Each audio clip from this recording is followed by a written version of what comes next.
चलिए हमारे पास एक अलग दूसरा क्वेश्चन है, इसका भी हमें क्या करना है, दिए गए एक्सप्रेशन का फैक्टराइजेशन करना है, यानी गुणनखंड करना है। तो गुणनखंड करने के लिए हमारे पास क्वेश्चन है एक्स स्क्वायर प्लस का वाई का क्यूब प्लस का x y into y plus का 1 है। अगर इनको हम लोग इन जनरल में देखें तो इन सभी टर्म में से कोई टर्म नहीं, मुझे कोई भी पद ऐसा नहीं दिख रहा है या कोई भी मुझे वेरिएबल ऐसा नहीं दिख रहा जो कॉमन हो रहा है। अगर ऐसे केस में हमें कॉमन नहीं जब दिखेगा तो जो यहाँ पर दे रखा है ये मल्टीप्लिकेशन मैटर, उसको मल्टीप्लाई कर देते हैं, डिस्ट्रीब्यूट करेंगे। तो एक्स का स्क्वायर प्लस का वाई का क्यूब प्लस का इसका इन दोनों में गुणा करो तो ये एक्स वाई का स्क्वायर हो जाएगा और इसमें गुणा करेंगे तो ये आपका एक्स होगा। अब आपको स्पष्ट दिख रहा होगा मैक्सिमम टर्म। अगर इन दोनों को एक बाजू में कर लें, यहाँ पर हाँ ये एक्स वाई है, सही से एक्स वाई है ना। अब इसमें देखो क्या मैक्सिमम टर्म हम कॉमन लें कि जिसके हमें कुछ केस बने। अच्छा इसके लिए हम लोग क्या कर पाएंगे, अगर इसको और इसको एक बाजू में करें तो कुछ काम हो सकता है, बिल्कुल हो सकता है।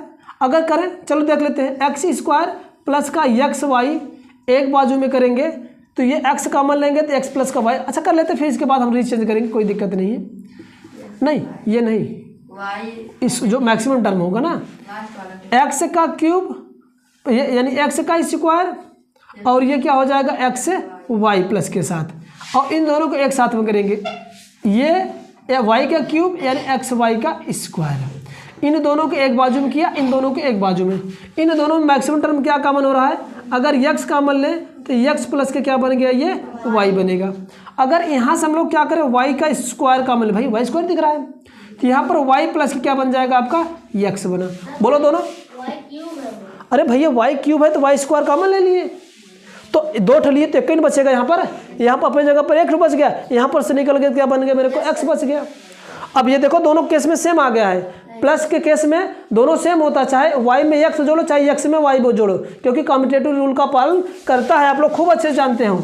ये हम लोग खूब अच्छे से जानते हैं, चाहे एक्स प्लस का वाई हो या वाई प्लस का एक्स है, दोनों की वैल्यू बराबर होती है। ये हमारे पर कम्यूटेटिव रूल कहता है, क्योंकि एक में चाहे दो जोड़े चाहे दो में एक जोड़े, दोनों की वैल्यू बराबर आने वाली है। अब इसको अगर हम लोग क्या करते हैं, एक बार एक्स प्लस का वाई कॉमन ले लेंगे तो हमारे पास यहाँ पर क्या बन जाएगा एक्स बचेगा और यहाँ पर क्या हो जाएगा ये वाई आ जाएगा, इसका ये फाइनल हो गया, सिंपल सा था। ठीक है ना, चलो इसको नोट करो। और कोई किसी को समस्या?